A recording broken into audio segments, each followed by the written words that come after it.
Bonjour, je m'appelle Virginie Rubin, je suis dans l'Académie d'Amiens depuis 2013. Je suis actuellement assistante des conseillers techniques du cabinet et des IAIPR EVS depuis la rentrée 2020.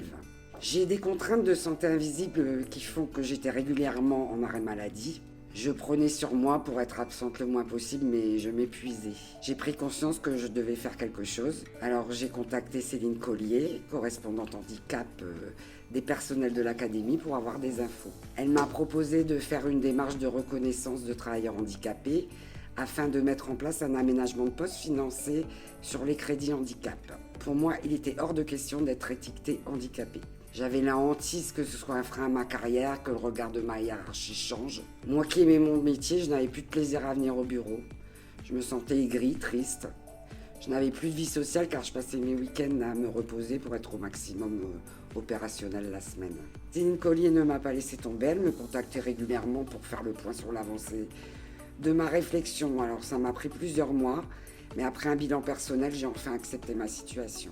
J'ai appelé Céline Collier pour lui dire on y va. Elle m'a conseillé sur le montage du dossier MDPH. Honnêtement, ça paraît fastidieux, mais une fois qu'on se lance, ça va. Quand j'ai eu le retour de la MDPH, j'ai décidé de me déclarer pour pouvoir bénéficier du matériel adapté à mes besoins. J'ai rappelé Céline Collier pour faire le point avant de prendre rendez-vous avec le médecin du travail. Et lors de ma visite médicale, le docteur Potvin a validé ma démarche.